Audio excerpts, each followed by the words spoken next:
सगळ्यांना नमस्कार. परीक्षा संपून उन्हाळी सुट्ट्यांचा कालखंड सुरू झाला.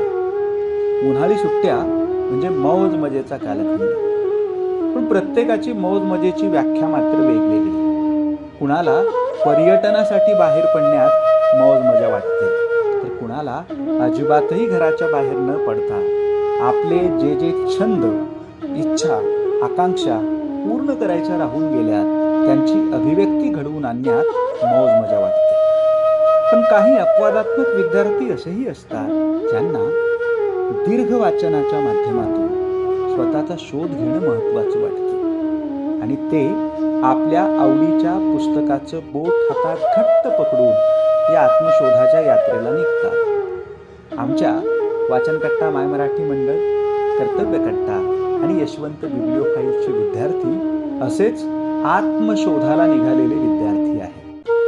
म्हणून त्यांच्या संकल्पनेतून आवडत्या पुस्तकाचे अभिवाचन नावाचा आगळा वेगळा उपक्रम ते घेऊन आले आहे. या उपक्रमाअंतर्गत त्यांना आवडलेल्या पुस्तकाचं अभिवाचन ते या सुट्ट्यांच्या कालावधीत करणार आहे. या पुस्तकाच्या अभिवाचन प्रकल्पासाठी त्यांनी निवडलेलं पहिलं पुस्तक आहे पसायधन आणि या पुस्तकाचं अभिवाचन करणारी विद्यार्थिनी आहे गोदावरी वैजनाथ कानशुक्ले. आपण या अभिवाचन प्रकल्पाचे हार्दिक स्वागत कराल अशी आमची अपेक्षा आहे. धन्यवाद. नमस्कार. पसायधन हे पुस्तक डॉक्टर विश्वाधार देशमुख सर यांनी लिहिलेला सृजनात्मक लेखसंग्रह असून एकूण 111 पृष्ठांमध्ये 22 लेखांचा समावेश आहे. या पुस्तकाला सुंदर अशी अर्पणपत्रिका आहे. विरास, माझ्या आयुष्यातील चैतन्याच्या झऱ्यास. या पुस्तकाचा ब्लर्ब प्रसिद्ध कवी व लेखक मनोज बोरगावकर यांनी लिहिला आहे. त्यामध्ये मनोज बोरगावकर सर असं म्हणतात, जगण्याचा मनसुबा अस्सल असला की कागदावर उमटणाऱ्या अक्षरांची अजमत आणि ऐपत अधिकाधिक गडद होत जाते. शब्दांना अर्थ असतात आणि अर्थांचे परिणाम तीव्रतर असू शकतात. याचं पराकोटीचं भान ही विश्वाधार यांच्या पसायधन या पुस्तकाची वाचकांना व्यापून राहणारी नफीस करामत. हा दस्तऐवज जीवनातल्या अनेक गोष्टींचं दिसण्यापलीकडचं असणं उजागर करीत राहतो. मातीच्या आत्म्याचा ध्यास एकच की पाना फुलांच्या रूपात उगवत राहणं. लेखकही जेव्हा याच असोशीने लिहिता होतो तेव्हा कागदावर अगदी फुलं पानं नाही उमटली तरी उमटलेली अक्षरं पांथस्त्याला मोप सावली देत राहतात कितीतरी वेळा. हीच अनुभूती विश्वाधार यांच्या पसायधनमधून पानोपानी येत राहते. हे या अक्षर पेरणीचे अधोरेखित करावे असे बलस्थान. अर्नेस्ट हेमिंग्वेपासून सिनेमापर्यंत बहुआयामी असा हा लेखन प्रपंच मुठी कवडसा पकडण्याच्या ध्यासागत वाटत राहतो. अशक्य प्राण तरी पण देखणा, जगण्याचे अनेक पोत आणि पदर उलगडणारा, आपल्या पुस्तकाच्या कपाटाच्याच नाही तर आपल्या डोक्याच्याही कक्षा रुंदावण्याचा माध्य असणारं पसायधन हे पुस्तक. लेखकाच्या नेकीने जगण्यातले काळीज गर्भ तुकडे आहेत वाचकांचे आसमान उंचावणारे असेच. अर्थात तुकड्यांनीच आपण अधिकाधिक चांगले जगत असतो याचीच पदोपदी प्रचिती देणारे. या पुस्तकाची सुरुवात व्हर्जिनिया वुल्फ या लेखिकेच्या 2 ओळींनी होते. Books are the mirrors of the soul. Sometimes I think even must be one continuous unexhausted reading. मनोगत. पनाह मिल जाए रूह को, पनाह मिल जाए रूह को, जिसका हाथ छूकर उसी हथेली पे घर बना लो. आवडते कवी गुलजार यांनी व्यक्त केलेली ही कांक्षा, पण ती पूर्ण करण्यासाठीचा काळ मात्र कमालीचा कठीण, बेचैनीने व्याकुळ करणारा. शरीराचे चोचले पुरविणाऱ्या सुविधांची भरमार वाढत असताना आत्म्यालाही आराम करता यावा असा अवकाश दिवसेंदिवस आक्रसत चाललाय.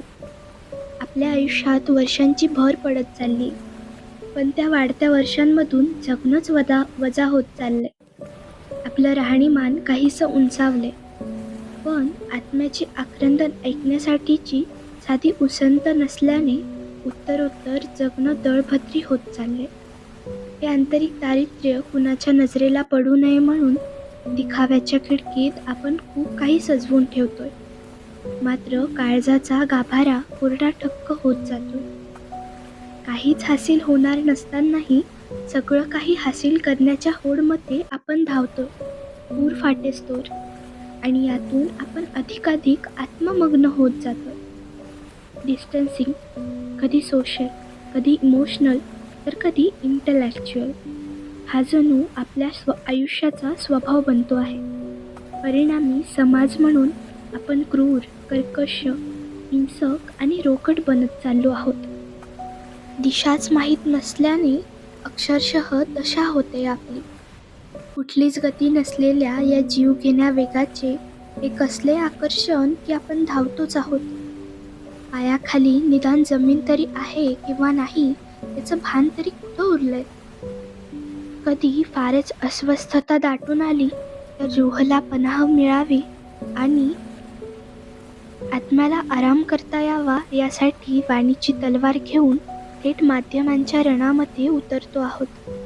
खरे तर जनात किंवा रणात उतरण्याचा मोह टाळून अलवार होऊन खोलवर आपल्याच मनात उतरत राहण्याचा रियाज वाढवायला हवा.